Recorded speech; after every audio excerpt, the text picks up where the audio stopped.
Bismillahirrahmanirrahim. Assalamualaikum warahmatullahi wabarakatuh. Alhamdulillah, wassalatu wassalamu ala rasulillah, wa ala alihi wa sahbihi wa man walah, wa ba'd. Mahasiswa sekalian, pada hari ini kita akan membahas tentang pandangan Islam terhadap narkoba. Narkoba dalam sejarah memang tidak dikenal di zaman Nabi Sallallahu Alaihi Wasallam. Di zaman Nabi Sallallahu Alaihi Wasallam dan sebelum Rasulullah Sallallahu Alaihi Wasallam diutus, mereka masyarakat banyak yang mengkonsumsi khamr. Dan khamr adalah minuman yang memabukkan, yang berasal dari anggur atau bahan yang lainnya.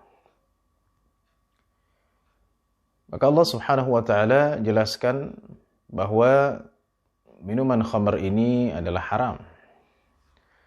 Tentunya mengalami beberapa fase. Pertama kali mereka masih mengkonsumsi khamr.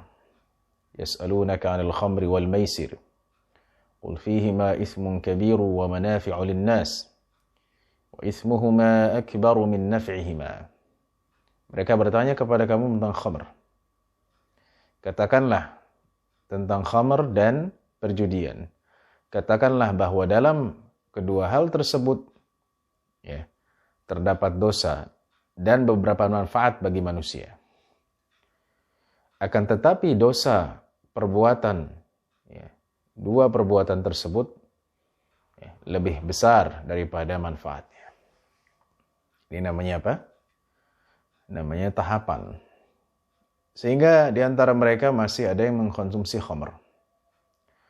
Setelah itu ada seorang sahabat Rasulullah SAW ketika sholat dalam keadaan mabuk dan membaca firman Allah Subhanahu wa taala, "Qul ya ayyuhal kafirun la a'budu ma ta'budun." Karena dalam keadaan mabuk, maka sahabat ini membacanya dengan a'budu ma ta'budun, yang artinya jelas ini berubah dan justru bertentangan. Katakanlah orang-orang kafir, aku tidak menyembah apa yang kalian sembah, tapi karena tidak menggunakan la a'budu, aku menyembah apa yang kalian sembah. Tentunya dalam keadaan mabuk dan tidak sadar. Maka Allah Subhanahu wa taala menurunkan ayat, Ya ayyuhalladzina amanu la taqrabus salata wa antum sukara. Wahai orang-orang yang beriman, janganlah orang yang beriman. Allah memanggil mereka yang masih mengkonsumsi sebagai orang yang beriman, janganlah engkau mendekati salat dalam keadaan mabuk. Maka dilarang di sini umat Nabi Muhammad SAW ketika melakukan salat sebelum masuk atau ingin melakukan sholat dalam keadaan mabuk. Dan fase yang terakhir, sampai tadi belum diharamkan secara total. Jadi yang pertama masih ditanyakan kepada Nabi SAW. Kemudian Allah turunkan bahwa di dalam khamr dan perjudian ada dosa dan ada manfaat, tetapi dosanya lebih banyak. Di fase kedua, yaitu ada seorang sahabat yang ketika ingin sholat, memimpin sholat, beliau membaca salah. A'budu ma ta'budun. Maka Allah Subhanahu wa taala turunkan ayat, yaitu larangan tentang larangan tentang minum khamar atau larangan tentang mabuk-mabukan sebelum melakukan sholat. Jadi tidak boleh dalam keadaan mabuk sebelum sholat. Barulah ketiga setelah itu Allah Subhanahu wa taala mengharamkan secara total. Allah Subhanahu wa taala turunkan ayat yang dengan terang dan tegas tentang pengharaman khamr. Itu firman Allah Subhanahu wa taala, "Ya ayyuhalladzina amanu innamal khamru wal maisir wal ansabu wal azlamu rijsum min 'amali syaitan fajtanibuhu la'allakum tuflihun." Ini sudah jelas fase yang terakhir, yang final. Wahai orang-orang yang beriman, sesungguhnya khamr, jadi minuman yang terbuat dari anggur, atau juga bisa dari kurma, bisa ya. Selama difermentasi ini bisa memabukkan. Sesungguhnya khamr, perjudian, ya, wal ansabu, ya, dan berhala-berhala yang yang ditancapkan, yang disembah, yang ditaruh untuk disembah. Ya, wal azlamu, dan panah-panah ya, untuk mengundi, ya, karena mereka sering menggunakan azlam, ya, untuk melakukan sesuatu yang sifatnya adalah undian. Rijsum min amali syaitan, itu adalah perbuatan dari syaitan. Fajtanibuhu la'allakum tuflihun, jauhilah agar kalian mendapatkan keberuntungan. Jadi ini ayat yang sangat tegas dan sangat jelas tentang pengharaman khamr. Kemudian Allah Subhanahu wa taala jelaskan hikmahnya, innama yuridu syaitanu an yuqi'a bainakumul adawata wal baghdha'a fil khamri wal maisir. Sungguhnya Allah Subhanahu wa taala yang menginginkan, ya, sesungguhnya syaitan, maksud saya, sungguhnya syaitan menginginkan, ya, dengan hal-hal tersebut, ya, menjerumuskan kalian ke dalam pertengkaran, ya, wal baghdha, dan kebencian, ya, fil khamri wal maisir, dalam apa? Dalam khamar dan perjudian. Jadi syaitan ingin menjerumuskan manusia, ya, dalam perjudian dan khamr. Ya. Bukan itu saja, wa yasuddakum an dzikrillah, dan juga memalingkan kalian dari mengingat Allah Subhanahu wa taala. Jadi hikmah dari pengharaman khamr dan maisir ini, yaitu minum-minuman keras dan perjudian, adalah untuk menjauhkan manusia dari pertentangan, dari perselisihan, dari, ya, perkelahian. Biasa kalau orang mabuk kan, ya, ingin berantem, ya, karena dia tidak sadarkan diri, ya. Kemudian dia juga, ya, lebih cepat marah, baghdha, bahkan kebencian, ya. Kenapa? Karena ia sudah kehilangan akalnya, hati nuraninya sudah tertutup, ya. Ia sulit untuk bergaul dengan manusia dengan perasaannya, dengan hatinya yang lembut. Dia sudah lupa karena dia sudah tertutup hatinya dan dia tidak berpikir secara jernih. Kenapa? Karena dia minum khamar. Ya. Subhanallah. Kemudian juga selain itu yang ketiga, ya, Allah ingin menjauhkan kita dari dua hal tersebut, ya, dari tidak mengingatnya. Karena khamar dan perjudian ini, ya, memalingkan manusia dari, ya, dari apa? Dari zikir kepada Allah. Ya, bagaimana tadi saja orang yang sebutkan sahabat yang sholat, bacaannya salah. Ya. Apalagi kalau dia minum khamr, ada seseorang yang minum khamr setiap hari, bagaimana dia mau sholat? Ya. Karena dia dalam keadaan mabuk. Ya. Minumnya misalnya 5 botol, 10 botol. Ya. Maka dia tidak mungkin ingat kepada Allah Subhanahu wa ta'ala dalam keadaan seperti ini. Fahal antum muntahun? Ya. Tidakkah kalian, ya, berhenti dari hal-hal tersebut? Artinya ini adalah sebagai apa? Sebagai penekanan. Fahal antum muntahun, artinya kalian harus berhenti dari hal-hal tersebut. Karena hal-hal tersebut dapat merusak, ya, kehidupan kalian, ibadah kalian, dan akhlak kalian. Nah ini. Maka kaitannya dengan tema narkoba, narkoba tidak dikenal di zaman Rasulullah SAW, karena narkoba sekarang banyak. Ya, ada bentuknya pil ekstasi, ya, ada juga ganja, ya, ada juga heroin, kokain, dan lain-lainnya. Ya. Maka bagaimana kita menyikapinya? Ya, jelas, ya. Rasulullah SAW sudah menjelaskan, kullu muskirin haram. Setiap yang menyebabkan mabuk itu haram. Ini sangat jelas. Disinilah ulama, ya, menggunakan, ya, namanya ijtihad dengan jalan qiyas. Qiyas itu artinya analogi. Analogi menyamakan, ya, satu hukum yang sudah ada dengan satu hukum yang, ya, dengan satu kejadian yang belum ada hukumnya tapi ada kesamaan, ya. Illatnya sama, penyebabnya sama. Ya, kita lihat khamr dulu, dibuat dari anggur ataupun kurma, ya, bisa memabukkan, ya. Sekarang bukan dengan anggur, ya. Bisa itu dengan ganja, bisa dengan pil ekstasi, ya, bisa juga dengan kokain, ya. Kemudian juga, ya, hal-hal lain yang memabukkan. Ya, ini semua masuk dalam, ya, yang berkaitan atau yang disamakan hukumnya dengan khamr, ya. Maka hukumnya adalah haram. Rasulullah SAW mengatakan dalam hadis lain, ma askarahu, ma askarahu, qaliluhu, ma askarahu, kathiruhu, faqaliluhu haram.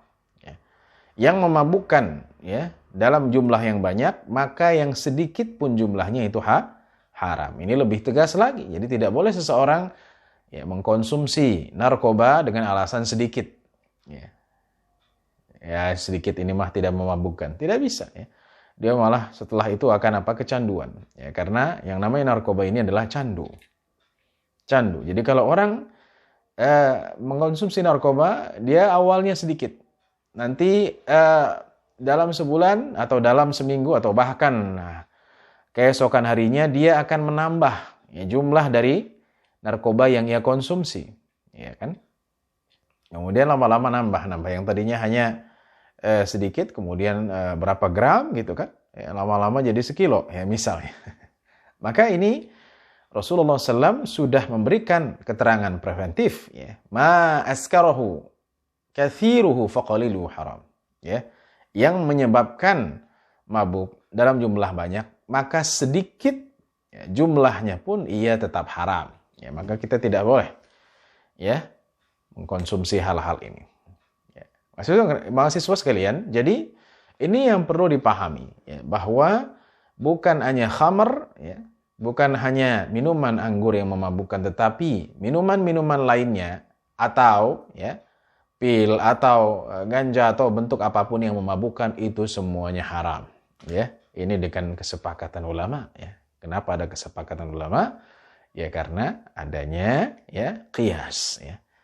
Bayangkan kalau misalnya kita mengatakan, oh tidak ada, di zaman Nabi tidak ada narkoba, maka boleh. Tidak mungkin, karena Islam, salah satu tujuan dari syariat adalah untuk menjaga jiwa. Menjaga akal, menjaga agama. Nih tujuan-tujuan dalam syariat, menjaga agama, menjaga jiwa, menjaga akal, menjaga nasab, kan? Nah ini tujuan-tujuan dalam syariat. Maka setelah menjaga agama, menjaga akal, menjaga keturunan, menjaga jiwa, salah satunya adalah tadi disebutkan adalah menjaga akal. Menjaga akal ini artinya menjaga fungsi daripada akal yang Allah berikan kepada kita, karena akal ini sesuatu yang sangat berharga bagi manusia, makhluk apapun, ia tidak memiliki akal seperti yang dimiliki manusia. Jaga, Sekarang kita lihat bangunan-bangunan yang mentereng, kemudian juga infrastruktur yang luar biasa, teknologi 5G, dan 6G, kemudian yang ke depan ini semua adalah hasil dari pemikiran akal manusia. Subhanallah. Jadi Al-Quran dan Sunnah Rasulullah SAW, Islam dan maksud syariat daripada Islam itu salah satunya adalah untuk menjaga akal. Artinya apa? Jagalah akalmu. Jagalah akal yang Allah telah berikan kepadamu. Maka apabila kita mengkonsumsi narkoba, ini sama saja merusak akal kita. Merusak akal kita. Mengapa? Karena akal kita akan tertutup. Hati kita akan tertutup. Akal kita tidak bisa berpikir dengan maksimal, tidak bisa belajar. Bayangkan jika kalian misalnya, na'udzubillah, mengkonsumsi khamar atau narkoba. Apakah kalian bisa belajar? Tentu tidak bisa. Bisa mencerna pelajaran? Tidak bisa. Bagaimana orang yang mabuk-mabukan, dia bisa mencerna pelajaran. Maka ini yang perlu diperhatikan. Nggak mungkin. Apalagi kalau dia mengkonsumsinya dalam jumlah yang besar. Bisa seharian dia tidak sadar. Tidak sadar. Maka dalam keadaan tidak sadar dan mabuk, dia mungkin tidur terus atau dia tidak bisa berpikir sama sekali. Dia tidak sadar. Maka dia tidak bisa belajar. Padahal dalam Al-Quran disebutkan di ulil albab, wa ma yadhakkaru illa ulul albab, orang-orang yang memiliki akal, li ulil albab, bagi orang-orang yang memiliki akal, maka afala tatadzakkarun, afala taqilun, apakah kalian tidak ya mengambil ya pelajaran, mengambil peringatan, apakah kalian tidak menggunakan akal kalian. Jadi dalam Al-Qur'an banyak sekali ayat-ayat yang menunjukkan manusia ini harus ya memfungsikan akalnya dengan baik ya. Kalau kita mengkonsumsi khamar dan narkoba, ini akan menyebabkan akal kita dan pikiran kita menjadi rusak ya. Maka akal yang diberikan kepada kita, otak ini, dalam otak ini ada memori yang banyak yang mungkin ya berterabyte, kita tidak tahu ya, jutaan terabyte, subhanallah, lebih dari itu. Memori yang sangat canggih ini yang Allah berikan kepada kita, yang kita bisa berpikir dengannya, kita bisa belajar, kita bisa berinovasi, bisa berkreasi. Ini bisa rusak dengan narkoba, bisa rusak dengan minum-minuman keras. Ya, naudzubillah. Baik, mahasiswa sekalian, maka selanjutnya ya kita sudah jelas tahu hukumnya ya. Sekarang bagaimana orang yang mengedarkannya ya, atau yang membuatnya? Bagaimana hukumnya? Hukumnya adalah sama ya. Karena orang yang berkecimpung dalam satu dosa, ia akan mendapatkan dosa ya, atas ya, kontribusinya ya, ketika ia memfasilitasinya, itu kan? Jadi orang yang misalnya mengkonsumsi narkoba, dia dosa. Terus orang yang jualan nggak dosa? Dosa sama. Ya, sebagaimana Nabi SAW juga ya menjelaskan, Allah Subhanahu wa taala mengutuk orang yang memakan riba dan orang yang menyerahkannya ya. Ya, orang yang menyerahkannya, orang yang memakannya, ya, kemudian orang yang menerimanya, orang yang berkontribusi dalam perbuatan tersebut, sama dengan narkoba. Jadi orang yang mengedarkannya, orang yang membuatnya, orang yang mempackingnya, orang yang mendistribusikannya, orang yang meminumnya, ya, orang yang mengkonsumsinya, semua adalah akan mendapat dosa dari Allah Subhanahu wa taala ya. Dan ini masuk dalam dosa besar ya. Minum khamar dan mengkonsumsi narkoba adalah termasuk dosa besar ya. Karena ini ya akan merusak tatanan ya, masyarakat muslim ya, akan menyebabkan perkelahian ya, menyebabkan peperangan, menyebabkan kebencian ya, menyebabkan jauh dari Allah Subhanahu wa taala. Ya, di samping tadi juga bisa merusak akal kita, merusak otak kita ya. Maka kita tidak bisa berpikir dengan jernih, kita tidak bisa beribadah ya sebagaimana yang diwajibkan kepada kita, sebagaimana mestinya. Baiklah, maka sikap kita sebagai muslim ya harus bisa menjaga diri kita dari hal-hal ini. Ya. Apapun namanya, kita menjauhi perkara-perkara seperti ini atau yang ada syubhat. Ya, ada kesamaran karena beberapa makanan ini kita lihat di televisi ada dimasukkan unsur narkobanya. Ya, kita harus lihat dulu, kita kritis lihat dulu ya, bahan makanannya apa, ya, bahan minumannya apa. Jangan ada unsur narkoba di dalamnya kita konsumsi. Ya, maka ini penting bagi kita untuk mengetahui ya halal dan haram dalam makanan, juga memperhatikan ya label halal ya dalam makanan dan minuman, agar kita benar-benar ya terjauh dari makanan dan minuman yang mengandung ya narkoba ya atau yang memabukkan ya. Karena kita ingin menjadi umat Islam yang taat, yang benar-benar menjalankan ya syariat Allah Subhanahu wa taala dengan baik. Kita ingin diri kita selamat ya, dan ini juga ya dalam lingkup besar ya. Ini apa yang diajarkan oleh agama ya akan membawa manfaat dan maslahat bagi umat manusia, bukan hanya umat Islam. Jelas ya. Dengan menjauhi narkoba, kita akan menjadi orang-orang yang sehat, kita akan menjadi orang-orang yang belajar dengan baik ya. Kita bisa menggunakan akal kita dengan sebaik-baiknya. Kita bisa menjadi ya orang yang berkreasi, berinovasi ya. Kemudian kita jernih dalam berpikir, dalam mengambil tindakan, dan juga dengan menjauhi narkoba akhlak kita baik. Ya kan? Secara otomatis akhlak kita baik, kita tidak marah-marah kepada orang lain, kita tidak ingin melakukan kerusuhan, kegaduhan ya, atau ingin menyerang orang lain ya, karena